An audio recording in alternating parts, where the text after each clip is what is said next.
नमस्कार, मैं हूं आपके साथ निशो शर्मा और आप देख रहे हैं हिंदी खबर बुलेटिन की शुरुआत करेंगे बड़ी खबर के साथ, जहां उपराष्ट्रपति सीपी राधाकृष्णन का उत्तराखंड दौरा रहने वाला है, जहां पर जागरण फोरम कार्यक्रम में प्रतिभाग करेंगे और इसके अलावा उत्तराखंड के अगले 25 वर्ष के रोड मैप पर विमर्श भी इस दौरान होगा। सीपी राधाकृष्णन के दौरे पर सुरक्षा कड़ी कर दी गई, तमाम प्रोटोकॉल इस दौरे के मद्देनजर लागू कर दिए गए। हल्द्वानी दौरे पर सीएम पुष्कर सिंह धामी भी इस दौरान रहने वाले हैं, शेफ संवाद कार्यक्रम में प्रतिभाग करेंगे और ऐसे में ये काफी मुख्य दौरा और अहम दौरा माना जा रहा है, क्योंकि सीपी राधाकृष्णन पहुंच रहे हैं उत्तराखंड। हल्द्वानी दौरे पर सीएम पुष्कर सिंह धामी इस दौरान रहेंगे, तो ऐसे में आप समझिए कि दोनों ही ओर जो है ये दोनों महत्वपूर्ण कार्यक्रम। और ऐसे में उत्तराखंड दौरे के दौरान सीपी राधाकृष्णन जागरण फोरम कार्यक्रम में बतौर मुख्य अतिथि प्रतिभाग करेंगे। उत्तराखंड के अगले 25 वर्ष के रोड मैप पर विमर्श होगा और सीपी राधाकृष्णन के दौरे पर सुरक्षा इस दौरान कड़ी कर दी गई, तमाम प्रोटोकॉल जो है वो लागू कर दिए गए हैं। इस बीच हमारे साथ हमारे सहयोगी शुभांगी जुड़ गई ज्यादा जानकारी के साथ। तो शुभांगी, उपराष्ट्रपति पहुंचेंगे सीपी राधाकृष्णन, ऐसे में क्या कुछ प्रशासन की ओर से तैयारियां हैं और जो उनका कार्यक्रम रहने वाला है इसको लेकर क्या कुछ पूरी जानकारी?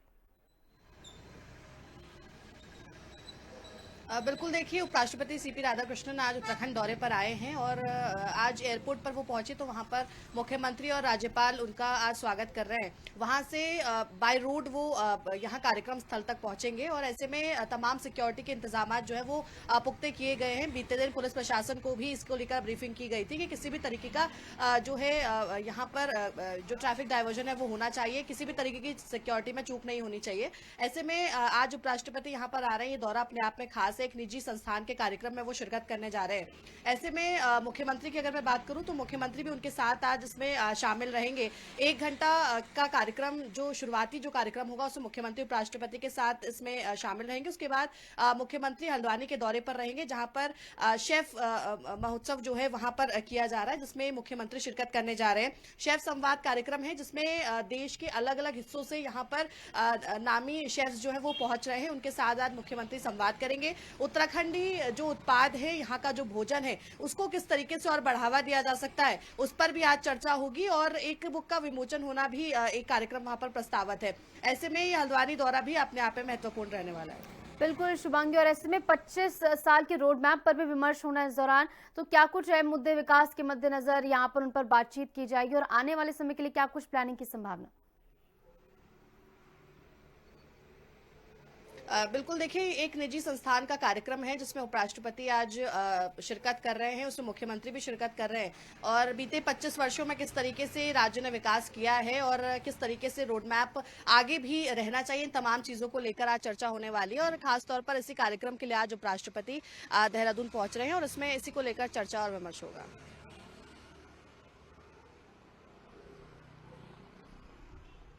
ठीक है शुभांगी, तो कुल मिलाकर ये कार्यक्रम अपने आप में बेहद खास रहने वाला है, जहां पर पहुंचेंगे और उपराष्ट्रपति के आगमन को लेकर तमाम तैयारी भी की गई। बहुत बहुत शुक्रिया, आप जुड़ी तमाम जानकारी आपने साझा की। खबरों में आगे बढ़ेंगे।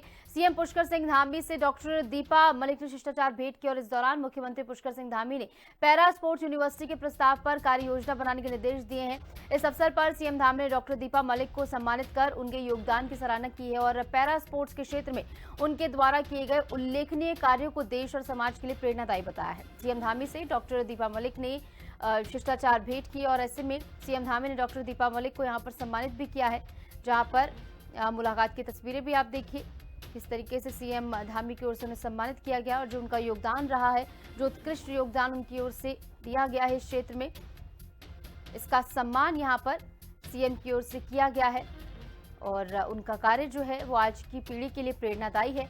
ये बात भी सीएम धामी की ओर से इस दौरान कही गई है और ऐसे में सीएम धामी से डॉक्टर दीपा मलिक की शिष्टाचार भेंट। बढ़ेंगे आगे। मुख्यमंत्री पुष्कर सिंह धामी के स्पष्ट निर्देशों, जीरो टॉलरेंस ऑन करप्शन की नीति के तहत प्रदेश में भ्रष्टाचार के विरुद्ध लगातार सख्त और निर्णायक कार्रवाई की जा रही है। इस क्रम में विजिलेंस विभाग की टीम ने हरिद्वार जनपद में बड़ी कार्रवाई करते हुए जिला पूर्ति अधिकारी श्याम आर्य को उनके सहायक को 50,000 की रिश्वत लेते हुए रंगे हाथों गिरफ्तार किया। हरिद्वार में हुई ये कार्रवाई मुख्यमंत्री पुष्कर सिंह धामी की उस प्रतिबद्धता का स्पष्ट प्रमाण है, जिसके तहत उत्तराखंड को भ्रष्टाचार मुक्त, सुशासन युक्त और विश्वास आधारित शासन प्रणाली की दिशा में निरंतर आगे बढ़ाया जा रहा है।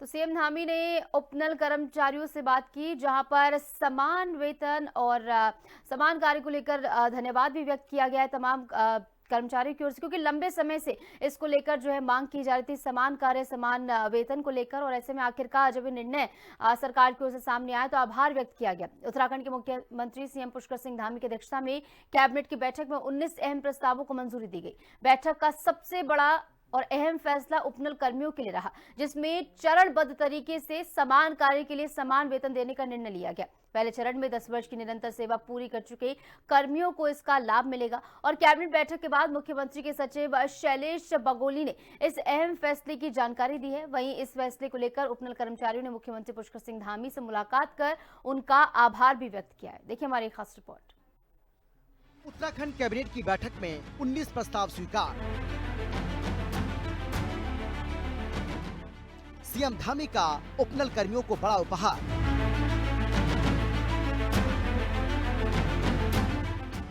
सीएम धामी ने जीता उपनल कर्मचारियों का मन। समान कार्य के लिए दिया जाएगा समान वेतन। उत्तराखंड की धामी सरकार ने प्रदेश के उपनल कर्मचारियों को बड़ी सौगात दी है। मुख्यमंत्री पुष्कर सिंह धामी की अध्यक्षता में हुई कैबिनेट की बैठक में वैसे तो 19 अहम प्रस्तावों पर मुहर लगी, लेकिन सबसे बड़ा उपहार उपनल कर्मियों को दिया गया। मुख्यमंत्री पुष्कर सिंह धामी की अध्यक्षता में सचिवालय में हुई कैबिनेट बैठक में उपनल कर्मचारियों को बड़ी सौगात दी है। बता दें कि लंबे समय से उपनल कर्मचारी ये मांग कर रहे थे कि उन्हें समान कार्य के लिए समान वेतन दिया जाए। इस पर कैबिनेट बैठक में मुहर लग गई है और कहीं न कहीं बड़ी सौगात उत्तराखंड सरकार ने उपनल कर्मचारियों को दी है। धामी सरकार ने उपनल कर्मियों को चरणबद्ध तरीके से समान कार्य के लिए समान वेतन देने का निर्णय लिया।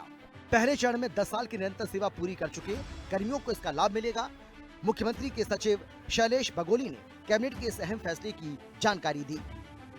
पूर्व में जो उपनल कार्मिकों के साथ जो सहमति बनी थी, पूर्व में ये निर्णय लिया गया था कि जिनको 12 वर्ष की, इनको क्योंकि समान कार्य समान वेतन के आधार पर, जैसा माननीय न्यायालयों का ऑर्डर था उसके आधार पर इनको दिया जाना था, तो पूर्व में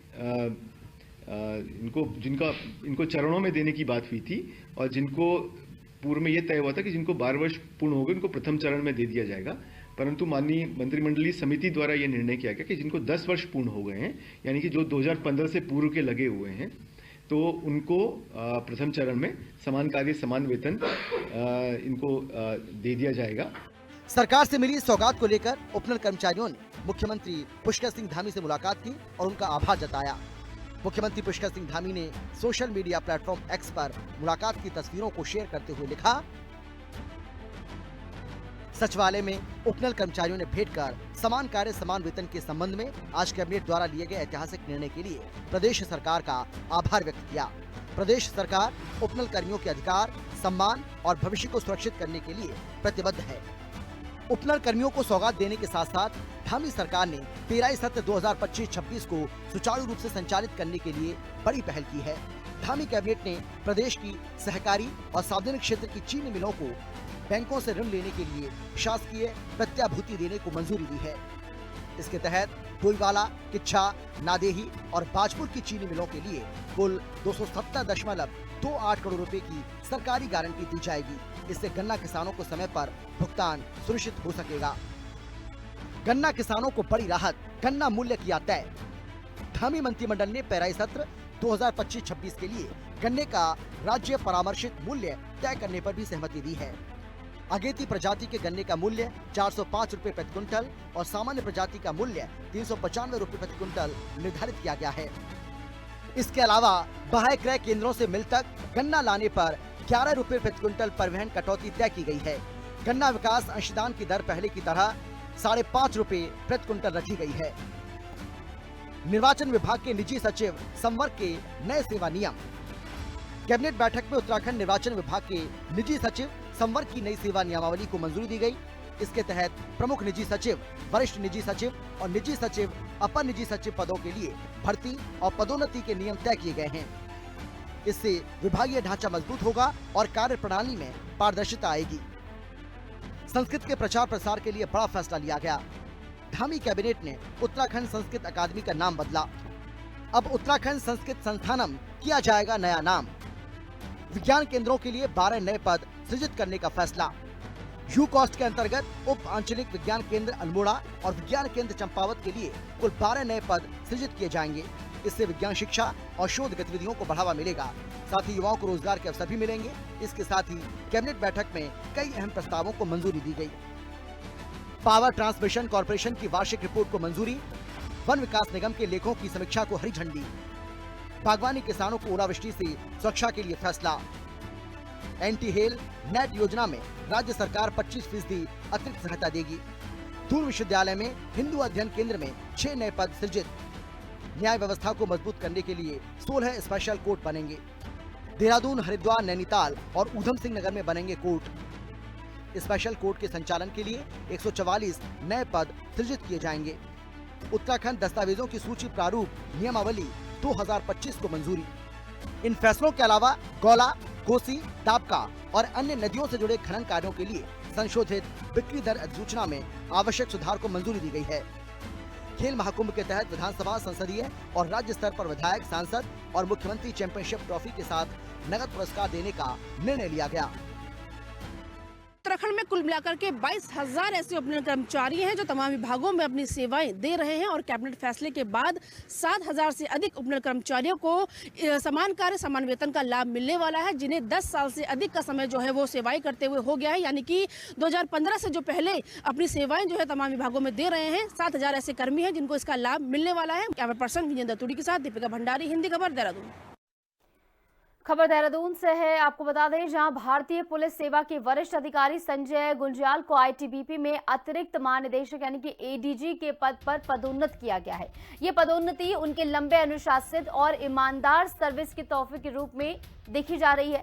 सुरक्षा और प्रशासन के क्षेत्र में उनका अनुभव काफी समृद्ध रहा है। आईपीएस संजय गुंज्याल उत्तराखंड कैडर के वरिष्ठ अधिकारियों में गिने जाते हैं। उन्होंने अपनी पढ़ाई पूरी करने के बाद सिविल सेवा परीक्षा उत्तीर्ण कर भारतीय पुलिस सेवा में प्रवेश किया और ऐसे में अब पदोन्नति उन्हें मिली है जो उनका पूरा कार्यकाल रहा है, बेहद ही अनुशासित रहा है और इसी के मद्देनजर ये पदोन्नति उन्हें यहां पर मिली है। आईपीएस संजय गुंज्याल को पदोन्नति का तोहफा यहां पर दिया गया है, जहां पर आईटीबीपी में एडीजी के पद पर पदोन्नति उन्हें मिली है और आईपीएस संजय गुंज्याल को पदोन्नति का जो तोहफा मिला है, उनके लंबे समय के कार्यकाल में जो अनुशासन उनकी ओर से दिखाया गया है और इसी के मद्देनजर ये पदोन्नति उन्हें दी गई है और इसी का ये तोहफा माना जा रहा है।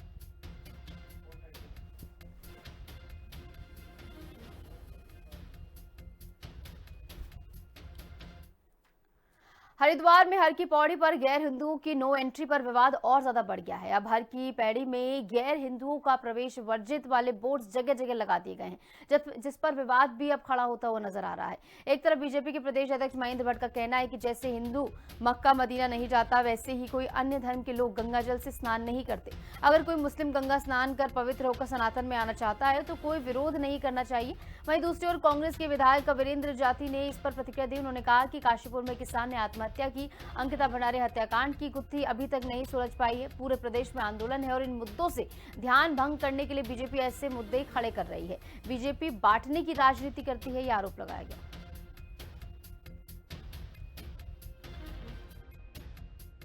जैसे ऊधम सिंह नगर में हमारे किसान भाई ने आत्महत्या की और अंकिता भंडारी की हत्या की गुत्थी अब तक नहीं सुलझ पाई है, पूरे प्रदेश में आंदोलन है। तो इन बहुत महत्वपूर्ण मुद्दों से ध्यान भंग करने के लिए भारतीय जनता पार्टी बांटने की राजनीति करती है, पाटने की राजनीति करती है। सभी के धार्मिक स्थानों पर सभी को जाने की इजाज़त हो, इसमें कोई बुरी बात नहीं है और हर किसी को हक है कि भाई वो एक दूसरे की संस्कृति को जाने और जो अच्छी चीज़ें हैं वो उनको सीख करके अपने यहाँ इम्प्लीमेंट करें। और मुझे नहीं लगता कि भाई इससे कोई इस तरीके की धार्मिक भावनाएं आहत होती हैं। हम सब धर्मों का सम्मान करते हैं। साधु संतों और गंगा सभा की ओर से हरिद्वार में कुंभ मेला क्षेत्र के गंगा घाटों पर गैर हिंदुओं के प्रवेश पर रोक लगाने की मांग के बीच हर की पौड़ी पर जगह जगह बोर्ड लगा दिए गए हैं, जिनमें अहिंदू के प्रवेश को निषेध बताया गया है, जिस पर विवाद खड़ा हो गया है। बीजेपी प्रदेश अध्यक्ष महेंद्र भट्ट ने इसका समर्थन किया है, जबकि कांग्रेस ने इसे बांटने वाला कदम बताया है। देखिए रिपोर्ट। हर की पैड़ी पर अहिंदू प्रवेश निषेध के बोर्ड। बीजेपी समर्थन में उतरी, कांग्रेस का विरोध। महेंद्र भट्ट बोले पहले से हैं ऐसे नियम। कांग्रेस बोली भाई भाई को बांटने का कदम। हरिद्वार में 2027 में होने वाले कुंभ से पहले गंगा घाटों पर गैर हिंदू के प्रवेश पर पूरी तरह रोक की मांग साधु संतों और गंगा सभा की ओर से उठाई जा रही है। वहीं इस मांग के बीच हरिद्वार में हर की पैड़ी पर जगह जगह बोर्ड लगा दिए गए हैं, जिनमें साफ लिखा है कि अहिंदू का प्रवेश पूरी तरह वर्जित है। हर की पैड़ी पर लगे इन बोर्डों को लेकर विवाद छिड़ गया है। बीजेपी प्रदेश अध्यक्ष महेंद्र भट्ट ने इसका समर्थन करते हुए कहा है कि कुछ स्थल ऐसे होते हैं जिनकी पवित्रता का अलग महत्व होता है। बीजेपी प्रदेश अध्यक्ष ने कहा कि उन्हें नहीं लगता कि किसी और धर्म का व्यक्ति गंगा जल से स्नान करेगा। उन्होंने कहा कि जैसे हिंदू मक्का मदीना नहीं जाता, वैसे कोई अन्य धर्म के लोग गंगा जल से स्नान नहीं करते। बीजेपी प्रदेश अध्यक्ष ने बड़ा बयान देते हुए कहा कि अगर कोई मुस्लिम गंगा स्नान कर पवित्र होकर सनातन में आना चाहता है तो किसी को विरोध नहीं करना चाहिए। वहीं इस मामले पर कांग्रेस का कहना है कि ये देश सबका है, सिर्फ एक धर्म का नहीं। कांग्रेस ने इसे भाई को भाई से बांटने वाला कदम बताया है। कुछ स्थल ऐसे होते हैं जिन स्थलों की एक पवित्रता का भी एक महत्व होता है, और पहली बार तो हुआ नहीं नियम, पहले से ही नियम है। और मुझे नहीं लगता कि दूसरे धर्म का कोई व्यक्ति गंगा जल का स्नान करेगा। इसको इशू बनाकर कांग्रेस केवल तुष्टिकरण की राजनीति कर रही है। और अगर वहाँ के धर्माचार्य गंगा सभा ये अपेक्षा करती है तो बिना कहे भी ये अपना प्रणीत होता है, क्योंकि मक्का मदीना जैसे स्थान पर कोई हिंदू तो जा नहीं सकता, प्रवेश वर्जित है। लेकिन अच्छा लगे अगर कोई मुस्लिम ये कहे कि मैं गंगा स्नान करके पवित्र होकर सनातन में आना चाहता हूँ, तो हमारे देश में कहीं आने जाने पे बैन नहीं है, तो कहीं पे नहीं होना चाहिए। किस मंशा से जा रहा है, हाँ कोई गलत मंशा से जा रहा है तो रोकना चाहिए। लेकिन कोई हमारे को देखने जाता है, मान लिया हमारी संस्कृति को जानना चाहता है, तो उसे जाने से क्यों रोका जाए। उसमें सिख समाज भी है, जैन भी हैं, ईसाई भी हैं। तो कोई चाहता है कि हमारे समाज की जानकारी मिले, हमारी संस्कृति की, और वो उस उद्देश्य से जाता है, तो क्यों रोकना चाहिए। क्योंकि संस्कृति को जानने का सबको अधिकार है, तो वो किसी भी समुदाय किसी भी धर्म का हो। तो ये प्रतिबंध बिल्कुल गलत है। ये तो देश को बांटने में का काम है और एक भाई को भाई से लड़ने की रणनीति है। हर की पैड़ी पर अहिंदू प्रवेश निषेध के बोर्ड को बीजेपी प्रदेश अध्यक्ष जहां मुस्लिम समुदाय से जोड़ रहे हैं, तो वहीं कांग्रेस का कहना है कि क्या सिख, जैन और ईसाई समुदाय के लोगों को भी गंगा घाटों पर प्रवेश नहीं करने दिया जाएगा। अब देखना होगा कि हरिद्वार कुंभ से पहले गंगा के घाटों पर गैर हिंदुओं के प्रवेश पर छिड़े विवाद का कैसे हल निकाला जाता है, जिससे धार्मिक भावनाएं भी आहत नहीं हो और आपसी भाईचारे पर भी कोई असर नहीं पड़े। देहरादून से संवाददाता दीपिका भंडारी और शुभांगी भट्ट के साथ ब्यूरो रिपोर्ट, हिंदी खबर। बढ़ेंगे आगे। रुद्रप्रयाग में महर्षि अगस्त्य की डोली को गद्दी स्थल तक ले जाने के लिए श्रद्धालुओं ने अगस्त्य मुनि खेल मैदान का मुख्य गेट तोड़ दिया, जिससे कई घंटे तक हंगामा और जाम लगा रहा। पुलिस ने इस मामले में 12 नामजद सहित 52 लोगों पर मुकदमा दर्ज किया है और जिलाधिकारी ने अराजक तत्वों के विरुद्ध गुंडा एक्ट के तहत कार्रवाई के आदेश भी दे दिए हैं। यहाँ पे हमारी पूरी टीम मौजूद है। मैंने यहाँ पे जो हमारे बाकी दोनों सब डिविजन्स के एसडीएम्स हैं, एसडीएम जखोली और एसडीएम ऊखीमठ, साथ में तहसीलदार ऊखीमठ, तहसीलदार जखोली, जब हमें लगा कि यहाँ पे लॉ एंड ऑर्डर सिचुएशन थोड़ा ज़्यादा ग्रेव हो गया है, तो उनकी भी मैंने यहाँ पे मैजिस्ट्रेट ड्यूटी लगाई। वैसे ही मेरे साथ एसपी साहब भी यहाँ पे मौके पर उपस्थित हैं, उन्होंने भी जो बाकी सर्कल के भी सीओज हैं, एसओज हैं, उनकी ड्यूटी यहाँ पे लगाई।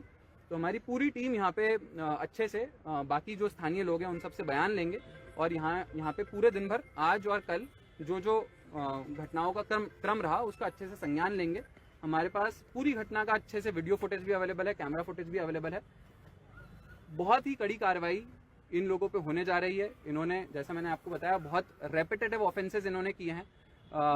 सरकारी प्रॉपर्टी का डैमेज किया है, एनएच पे बहुत हैवी रोड ब्लॉकेड किया है, जिसकी वजह से स्थानीय लोगों को भी परेशानी हुई और जो बाकी हमारे यात्रीगण हैं, पर्यटकगण हैं, उनको भी परेशानी हुई। लोगों की धार्मिक मान्यताओं को उनके हाल पर रख देना चाहिए।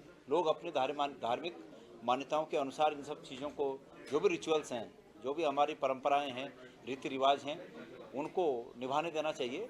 इसमें सरकार को बीच में हस्तक्षेप नहीं करना चाहिए।